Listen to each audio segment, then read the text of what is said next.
Hi. In this segment, we're going to be talking about the development of our babies from the earliest part of pregnancy during the first trimester of pregnancy. And we'll look at the development of each sense, each of the five primary senses, their sense of touch, smell, taste, their sense of sight, and their sense of sound. And we'll go on through the birth process. What's that like for the baby? And then we'll move on into newborn development so that we can bridge our understanding from prenatal development to newborn development. So let's begin by understanding as we talk about our moms during pregnancy and talk about prenatal development that I'm drawing largely from the science of the research that we know from anthropology and also much of what I learned when I worked in the newborn intensive care unit, so that we can take that knowledge from the sciences and bring that into our care practices. As we meet our families where they are, our couples are in transition from pregnancy to parenting, and we meet them where they are and help guide them toward the next experience that they're going to have. So we begin with the fetal environment, and we begin with the very first touch, the very first sense that develops, and that's the sense of touch. So at about 8 weeks gestation, and realize that some women don't even know that they're pregnant yet, and their baby's sense of touch is already developing. Those touch receptors are already activating. Key thing to realize here is that the touch receptors are the closest to the brain, because the little fetus is a little tiny thing. Brain is developing, touch receptors are developing, and that's the reason that touch is so important for our newborns and for our babies, is that it is the sense that is the closest in development to the brain. To the developing brain. So the receptors are firing, and then we move into the second trimester of pregnancy. And in the second trimester, the baby's sense of taste and smell are developing concurrently. It's fascinating because what is happening is that baby is inhaling and exhaling mom's amniotic fluid, and baby is taking in a chemical imprint of mom's amniotic fluid. The good news is if the chemical imprint is healthy and nourishing, that's wonderful for baby's brain. If the chemical imprint is altered, if there are substances that are not promoting the baby's brain development, then unfortunately that also affects the baby very much in utero. So when I hear people saying, learning begins at birth, let's all begin raising awareness that learning begins long before birth. And here babies learning what smells and what tastes are safe and are nourishing. We know from the research that the researchers built these fascinating little things for newborns, and have a little contraption that holds their head and keeps them safe.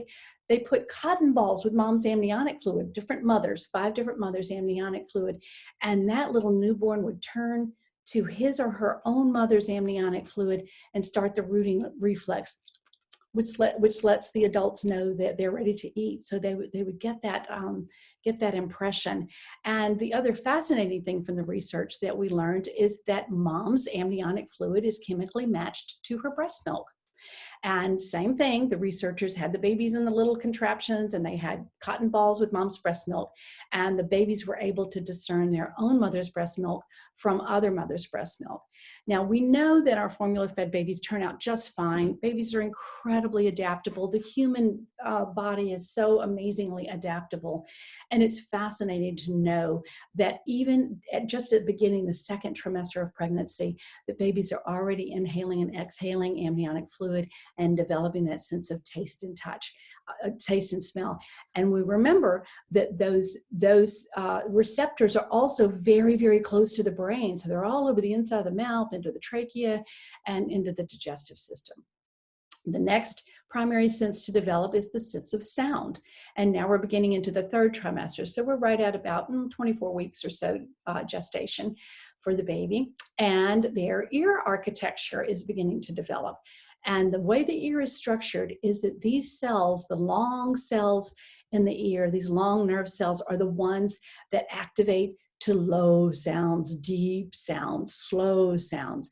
And these shorter ones are the ones that activate to high-pitched sounds and short sounds, quick sounds. So what we want for our babies is for them to develop the ear architecture that crosses the full spectrum, the full range. We know from the research that babies will turn their heads to their mother's voice. They even can discern their father's voice from another man's voice. So even though the sound is muffled coming through during pregnancy, we know that babies are already attuning to their parent's voice. Then the last sense that we will talk about is the sense of sight, which develops around 25, 28 weeks, somewhere in there of pregnancy. And that is the development of the eye structure, the eye architecture for the infant. And these are the rods and the cones. So our eye architecture is a mix of rods and cones. The rods are the long, slender ones that differentiate light. The cones are the small, denser ones that differentiate dark. And it is crucial that we be able to differentiate light from dark, because that is the beginning of all visual differentiation throughout our lifetime. So we know that before babies are born, they're already able to differentiate light and dark as their eye architecture develops. At the end of the third trimester, we move into labor, and so it's the end. We've got 40 weeks. We have a full pregnancy, and so for the baby, labor is a very different experience. So for moms, I'm going to choose my words very carefully, and I want you to do the same thing when you talk to families. Contractions are uncomfortable for mom, and they become increasingly uncomfortable. The reason for that, there's two reasons. The reason contractions are uncomfortable is so that mom will go to a safe place, and so that she will surround herself with people that she trusts. If contractions were not uncomfortable, then we busy moms would just be cooking and cleaning and going to work and grocery shopping. Then it'd be like, oops, okay, there's the baby.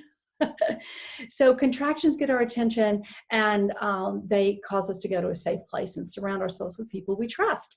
For the baby, contractions are experienced very differently. So for the baby, the contractions help the baby move down the birth canal and help the baby get ready to take that first breath of room air. So those contractions are actually the baby's first massage.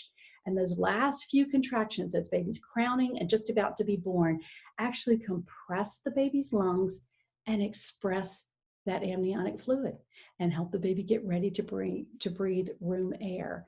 So then when baby is ready and comes, then we have this interesting thing from anthropology that tells us, like, how is this going to work?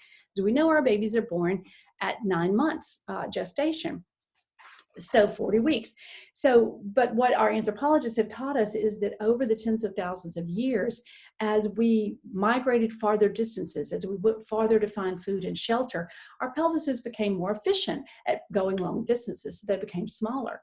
At the same time, we were having lots of new experiences, so our brains got bigger as we developed our prefrontal cortex, executive function, decision making. So how is that going to work? Pelvises are smaller, babies' brains are bigger. So what the anthropologists have suggested to us in the research is that at 1 minute the baby's cozy, and then the baby moves into the fourth trimester of development. So baby's born, they're here, it's their birthday. However, anthropologists have taught us that babies really need another trimester of development because they're born neurologically unfinished. They're born so that their heads will pass through the birth canal, but they have a soft spot. They have an open fontanelle. So we know that they're really actually not quite ready. So here they are, they're exposed to different sights, different sounds, temperature changes. All these changes come at birth, and all of this informs our care practices. So what we're going to do for care practices with our newborns, with this new awareness that we've just gained, we're going to create much more of a fetal-like environment for our newborns, just as this sweet dad is doing. So he has his baby skin to skin. There's soft lighting. Perhaps he's humming, perhaps he's singing, or just, she's feeling his vibration on his chest. But that's the type of environment that our newborns are going to be welcomed into. And this is what I love so much about LifeWays. about the principles and the practices of Lifeways, because it is a natural home environment, and it helps us, the Waldorf inspired and nature-based and natural environments help us understand the best environment for our newborns. And we want a slow, nurturing transition into the adult environment. I often hear people say, oh, my baby's days and nights are mixed up, when actually during the day when mom is walking, that's rocking the cradle for the baby. So the baby is being rocked to sleep. So the baby will sleep while mom is walking and active and busy. And then when mom lies down to take a break, then baby decides, okay, this is active time. So let's meet our babies where they are, and let's bring them gently, slowly, lovingly into an adult environment. I am so curious about your experience with newborns, your experience with pregnancy, with the various stages of pregnancy, and with newborn development. So please take a moment before you go to the next segment, and in the comments below, offer us a couple of things from your perspective, from your experience, and I'll see you in the next segment. Thank you.